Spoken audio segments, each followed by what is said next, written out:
Welcome to the Whiskey Vault. Almost quick and semi-clever. Nope. Whiffed it. Nope. All right. What do we got? The Jack Daniel's Sinatra. This is from Nathan Huey. Nathan Huey. We need a title. We need a new title because I've decided. Here's what I've decided. Right. I think we all agree that Weddle deserves to be the only full Weddle. Fine. So. And there's not a problem because we haven't ceremonied anybody with the Weddle. The ceremony for the full Weddle is curling up on the floor, sucking your thumb. It's too much whiskey. It's too much. It's too much. Oh God, rocking back and forth.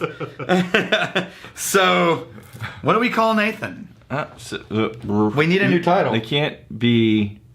Somebody's floating out the idea of like knights. Well, yeah, but the barons, we know that. We have all that stuff. But someone else said, what was it? Paladin? Channel, Paladin. Yeah, which is like a patron saint, but it becomes like a warrior saint. Yeah, like a paladin, right. Which is like it's sort of like a knight. What's in the games? A paladin. Okay, so yeah, that's what it is. Originally Arthurian, I guess. Okay. Or comparable to the Knights of the Round Table. Mm-hmm. Paladin. So Paladin Huey. Okay, that's his name. Wait, hold on. What's the ceremony? We got Magnificent Bastard. Yes. Then we got Patron Saint. Right. And then we got Paladin of Whiskey. Paladin Huey. I don't know, before we lock it in. Do we just bow? Before we lock it in. Yeah. We'll retroactively, like, yell things at him in the next episode. What do you think, though? Because I don't know. It's still too fresh. We could bow. It's still you too could fresh. curtsy. No, so the whole whiskey thief as a ceremonial sword for the paladin thing. I'm gonna beat the shit out of you with that thing. So that definitely needs to happen, regardless of title. Nope. No, and I have a thing you can wear, like a helmet. Face mask thing. No, those are expensive. For man. the you beating. Can't use those to beat for people up. the beating. But what do you think of Paladin? Let us know. What's going on in here? Okay, this is a special edition. Now, Jack Daniel's back in the 50s was a reasonable brand. It had been around for over 100 years at that point already. Yeah. But it was still sort of a small operation. Okay. Ironically. Is that bottle bigger than usual? Yes, it is. I think it's just a beefy base. Okay. Right? Wheeled. They were only doing about 150,000 cases annually. Okay. Until one day, a little known singer named Frank Sinatra, who drank Jack Daniels constantly, got up on stage with a glass of Jack Daniels and said, "Ladies and gentlemen, this is Jack Daniels, and it's the nectar of the gods." And within 1 year, they had exploded as a company. And from that day forward, they made sure that Frank was never without whiskey. Right? No matter where he was, cases of Jack Daniels. Because they single-handedly just had a human being. One human being. Make them all multimillionaires overnight. Yeah. So he was like sort of the original Matthew McConaughey of Wild Turkey.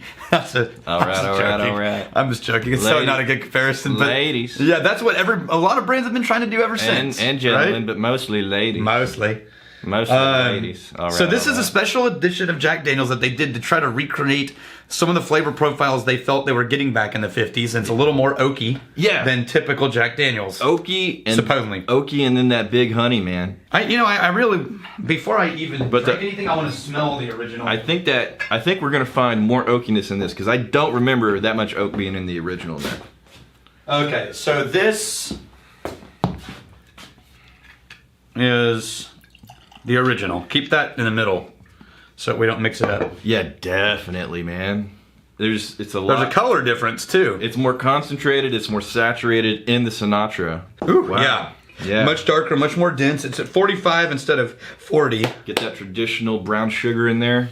All right, I'm going in for the That's nice. Going in for the sip. Oh yeah. I like that. The bitterness jumps up really fast. It's early. Usually you're going to get, an oak-heavy whiskey. It's going to finish with the little bitter ding. This is an early bitter ding. It doesn't finish dry. What's weird is it finishes bitter, but not bitter and dry. Yeah. It finishes bitter and sour. I get from first taste more of a bitter ding on the first moment. Yeah. By the time I get to the end, it's like, there's some oakiness, a little bit of tannininess there, whatever the word is. But the sweet traditional bourbon elements just flow. It switches it up moment by moment. They flow and weave really nicely. That's what it is. It ends sweet, but that bitter ding was so strong that it hung around like an echo for a while. Yeah. So it wasn't part of the aftertaste. It was just a lingering part of the middle. that carried over into the aftertaste. Because when I spread it around my tongue just now, it completely obliterated the bitter and turned into sweet. Now, this is, you said, going to be much more representative of what whiskey was like back in the 50s. What Jack Daniels? Well, they actually carved some grooves into staves to expose more wood to the whiskey, and that's what they aged it in. So yeah, I don't know what Jack Daniels tasted like in the 50s. I mean, they have to have samples. Right? Somebody does. Yeah, sure. 50s samples. Okay. Yeah, I like that. That's nice. It has. So it has a lot more character than the typical Jack Daniels. If you thought the Jack Daniels budget is cheap, boring, and sweet, then this is Jack Daniels as. Yeah. So there's this saying. Everything in this is turned up, but the oak is turned up double. Yeah. Yeah. So there's this saying that Wyoming is what you would think Texas looked like from talking to Texans. Yeah. Right? Like when you hear people talk about Texans, right, and you get to Texas, you're like, huh. Yeah. And then you go to Wyoming, you're like, this is what I thought I was going to see when I got to Texas. That's true, because you see like the Westerns from the day, and they got beautiful expanse, and I've always wondered, where is that? Where is that in Texas? It must be in the Panhandle. Right. Yeah, so anyway, this is the Jack Daniels you thought you were getting when people who love Jack Daniels talk about loving Jack Daniels. Yeah. If they were drinking this first, then I would take a sip of this and be like, all right, I get it. This is a classic woody. And I'm sure I'm being influenced by the name Sinatra and all that, but the character of it, the oakiness of it, these flavors that are a little bit more aggressive than what you typically get from just a standard releases. It makes me think a little bit of like my grandpa. Yeah, this is the kind of thing that I could totally see my grandpa. And I think he used to drink it like 3 fingers. Yeah, and water and ice. Okay, so he diluted the hell. He diluted it. Wow. And poured a lot in there. Well, that's interesting though, because that means if this is at all representative of what was going on back then, who knows? But if it was at all representative, you need a pretty hefty combination of flavors to stand up. Yeah, super interesting. All right.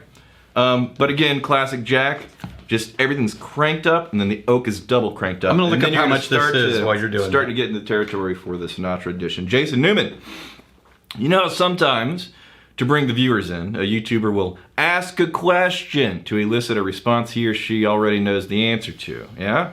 Not Rex. He genuinely doesn't know. He asks the question, smiles, nods, forgets.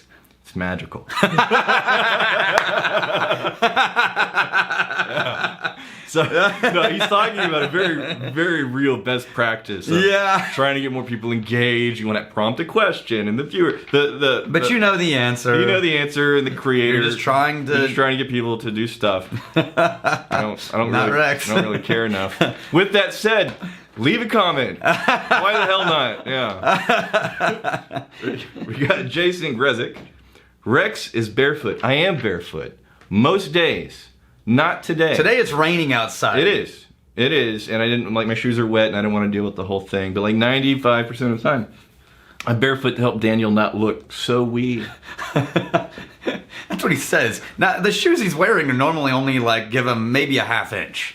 Right? The little, what are they called? No, when your foot sinks down inside of there, that's giving you maybe a ½ inch to 3/4 of an inch. The Converse All-Stars? Yeah. That I mooched, by the way. It's not doing me that much of a favor. I mooched my shoes. I think you just like to relax when you're in here. I mooched and you're using that as an excuse. Nah, I try to nose like socks in with my whiskey. It's really helps. Yeah. Luckily he bathes, evidently, because I've never smelled feet in here, so. Allegedly. I was pleasantly surprised about how much more. Yeah. By the way, between $100 and $200. Oh, shit snacks. Yeah, it's not that much better. Did she say shit snacks? Yeah. All right. That was like a real genuine response. All right. So if you're a fan of the 50s, a fan of the Sinatra, a fan of Jack Daniels, and a fan of really oaky bourbon, and a fan of losing $200 on a bourbon. Well, I mean, hey man, if you like all those things, then it could totally be worth the experience because it's a nice whiskey. Yeah.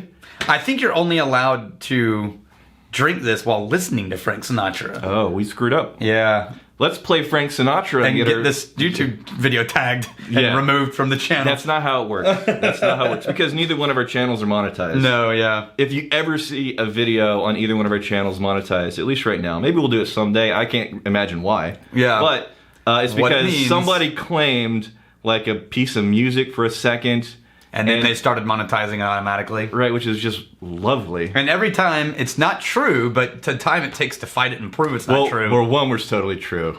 Oh, that was the music from the Pixies. Yeah, that was real. The Fight Club scene. Yeah. Yeah, that totally. And I was just hoping, like, please don't take it down. Monetize the hell out of it. Please don't take it down. Please, because I needed to use that song. And they monetized it. Yeah, they monetized it. Yeah. All right. Here's to fighting, stealing, and drinking. If you fight me, I fight for a friend. You steal, may you steal a lover's heart. And if you drink, may you drink with us. Hey, thanks for hanging out with us in the Whiskey Vault. Don't forget to throw in a like, hit that subscribe button on the bottom right, and drop a question or comment down below.